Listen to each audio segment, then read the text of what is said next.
ഒരു കാര്യം ഞാൻ പറഞ്ഞേക്കാം, ഇനി ആ പേര് വീട്ടിൽ മിണ്ടിയുണ്ടല്ലോ, എപ്പൊ നോക്കിയാലും സിദ്ധു ജമ്മം ചെയ്താ വരാത്ത ഒരാള്. കേട്ടിട്ട് മടുത്ത്, എല്ലാവർക്കും മടുത്ത്. ഓ, അപ്പൊ സിദ്ധുവിന്റെ പേര് പറഞ്ഞ ഇവിടെ എല്ലാവർക്കും മടുപ്പാണല്ലേ? എന്റെ വിഷമം എനിക്കല്ലോ അറിയത്തു. കളിയും വരാത്ത ഞങ്ങൾ ആരെങ്കിലും ചെയ്ത് തെറ്റാണോ? അല്ലല്ലോ, ഇത് എന്റെ തെറ്റാണോ?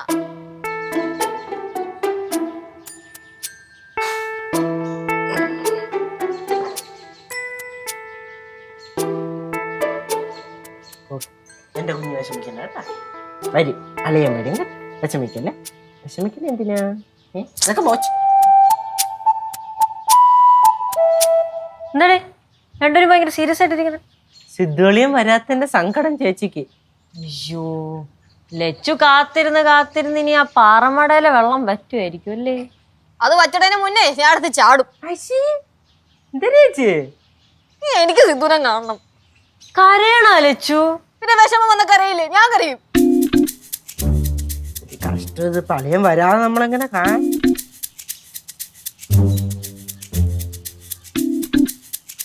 ചേച്ചി ചേച്ചി, അന്ന് നമ്മുടെ അളിയന്റെ കൂടെ അവിടെ മറ്റേ ഈ വലങ്കൈ ഇടങ്കൈ എന്നൊക്കെ പറഞ്ഞ പുള്ളി ശിഹാബിക്ക.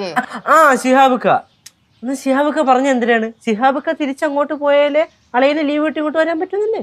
അതെ, അതിനയാള് തിരിച്ചു പോയാ പോയിട്ടില്ല. സിദ്ധു വിളിച്ചപ്പോ പറഞ്ഞത് പെരുന്നാൾ കഴിയുമ്പോ പോകുന്ന. പോയിട്ടില്ലെന്നാ? ഇത് പേർക്കുറെ 3 മാസത്തെ കൂടുതലായില്ലേ പുള്ളി വന്നിട്ട്? അപ്പൊ പെരുന്നാൾ കഴിയുമ്പോഴെങ്കിലും പോവോ?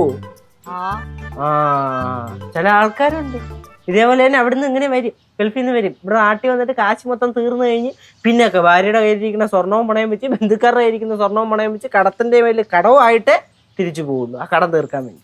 അതുകൊണ്ട് പുള്ളിയെ വിളിച്ചു പോകും. വിളിയടേ, അയാളെങ്ങനെയും പറഞ്ഞു വിടാം. അങ്ങനെയാണെങ്കിൽ സിദ്ധു ഇങ്ങോട്ട് തിരിച്ചു വരുമല്ലോ. പുള്ളീനെ വിളിച്ചിട്ട് ഞാൻ എന്ത് പറയാനാ? തിരിച്ചു പോണില്ലേന്ന് ചോര്. എപ്പം പോണം ചോര് ചോദിക്കാല്ലേ? വിളിച്ചു ചോര കൊണ്ട്.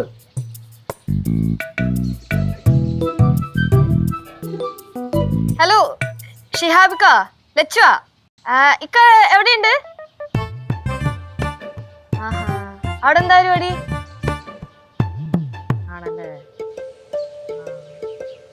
ഇക്ക എന്നാ ഇക്ക തിരിച്ചു പോന്നേ? അയ്യോ, അങ്ങനെ ചോദിച്ചല്ല, ജസ്റ്റ് ഒരു ഇതിന്. ആണാ? ഓ ശരി ഇക്ക, നിക്കടെ പരിപാടി എടുക്കട്ടെ. ഓ, ഞാൻ വിളിച്ചോളാം. ശരി. പോണാരും ചോദിച്ചപ്പോ എന്ത് പറഞ്ഞു? ആലോചിക്കണേ ഉള്ളൂ. പുള്ളിയുടെ തൃശ്ശൂര് ഏതോ ബന്ധുവിന്റെ വീട്ടിലുണ്ട്. ഈ കണക്കിനാണെങ്കിൽ അളിയ ഇങ്ങോട്ട് പറഞ്ഞ കാര്യം കരുനാക്കുളൊന്നും പറയല്ലേ. ഓ, ഇപ്പൊ ഞാൻ പറഞ്ഞാണ് കുറ്റം. ഇവിടെ എന്തെങ്കിലും വഴി ആലോചിക്ക്. അയാൾ തിരിച്ചു പറഞ്ഞിടണ്ടേ? ഇവിടെ നാട്ടിലെ ലീവിൽ വന്ന പുള്ളിനെ ഞാൻ എങ്ങനെ പറഞ്ഞു വിടാനാ? ചേച്ചി, നമുക്കൊരു കാര്യം ചെയ്താലേ? നമുക്ക് നൈസിൽ ഷിഹാബിക്ക് ഇങ്ങോട്ട് വിളിച്ചു വരുത്തിയിട്ട് കൺവിൻസ് ചെയ്തങ്ങ് പറഞ്ഞു വിടാം. എന്ത് പറഞ്ഞ് കൺവിൻസ് ചെയ്യിപ്പിക്കും? ഇപ്പം അളിയ നമ്മുടെ അടുത്ത് പറഞ്ഞത് ഷിഹാബിക്ക പെരുന്നാൾ കഴിയുമ്പോ അങ്ങോട്ട് ചെല്ലുമെന്നാണല്ലോ. പക്ഷെ ഷിഹാബിക്ക ഇപ്പൊ എന്താണ് പറഞ്ഞത്? തീരുമാനം ആയിട്ടില്ലെന്നല്ലേ? ആലോചിക്കണേ ഉള്ളെന്ന്. നമുക്കപ്പൊ നൈസിൽ ഷിഹാബിക്കെ വിളിച്ചു വരുത്തിയിട്ട് മോട്ടിവേറ്റ് ചെയ്യാം. ഇക്ക പെരുന്നാൾ കഴിയുമ്പോ പോ, അത് ഇത് എന്നൊക്കെ പറഞ്ഞിട്ട് മോട്ടിവേറ്റ് ചെയ്ത് കയറ്റി വിടാം. എടാ, പക്ഷെ എന്തും പറഞ്ഞ വിളിക്കും വീട്ടിലേക്ക്. നമുക്ക് നോമ്പോറന്ന് പറഞ്ഞ് വിളിക്കാമല്ലോ. എന്നെ വിളിച്ചാൽ വരുമോ? അതെന്തര്, അതൊക്കെ വരും. ചാച്ചു വിളിച്ചു നോക്കി വെച്ച് ഉറപ്പായിട്ടും വരും. എന്തായാലും പുള്ളി ഇപ്പൊ തൃശ്ശൂരുണ്ടെന്നല്ലേ പറഞ്ഞത്. ഒരു കാര്യം ചെയ്യും, പുള്ളി അടുത്ത് പറഞ്ഞ ആളെ ഇങ്ങോട്ട് വരാൻ. നല്ല ഐഡിയ ആണ്. വിളിച്ചോക്ക് ലച്ചു. വിളിക്കാല്ലേ?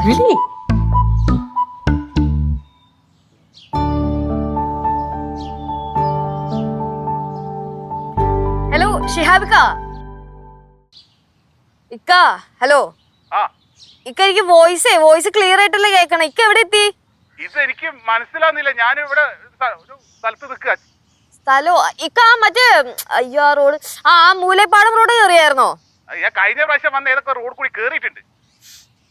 ഇക്ക എവിടെ നിക്കണ വല്ല അടയാളം ഉണ്ടെങ്കിൽ പറയിക്ക. അടയാളോ? ഇത് ടാറിട്ട റോഡാ. ടാറിട്ട റോഡാ? അതിപ്പോ എല്ലാ റോഡും ടാറിട്ടല്ലിക്ക. വേറെ എന്തെങ്കിലും അടയാളം പറ. വേറെ മതിലിന്റെ മുകളിൽ ഒരു കാക്ക നിൽക്കുന്നുണ്ട്. എന്റെ ഇക്ക അവിടെ വേറെ എന്തെങ്കിലും അടയാളം ഉണ്ടോ? വല്ല കടയുടെ പേരോ ബോർഡോ അങ്ങനെ എന്തെങ്കിലും? ഇവിടെ ഒരു ഗേറ്റ് ഉണ്ട്. ഗേറ്റിൽ 2 സിംഹം ഇരിക്കും. സിംഹോ? ആ പ്രതിമ ആ ഗേറ്റ് എത്തിയാ ആ ആ റോഡ് നേരെ ഇങ്ങ് വരുമ്പോഴത്തേക്കും വേറൊരു പച്ച വലിയ ഗേറ്റ് കാണാം. ആ ആ റോഡ് കയറി അകത്തേക്ക് വന്നാ മതി. അങ്ങനെയല്ലേ വഴി പറഞ്ഞു തരാ? ഞാൻ ലൊക്കേഷൻ ഇട്ട് തന്നല്ല, അത് നോക്കി വന്നാ പോരായിരുന്നോ? അതിനാ ലൊക്കേഷൻ കിട്ടണ്ടേ? അപ്പൊ ആ വഴി നേരെ പോരെ, ഞാൻ അവിടെ ഉണ്ടാവും. ഓക്കെ എന്നാലും ശരി.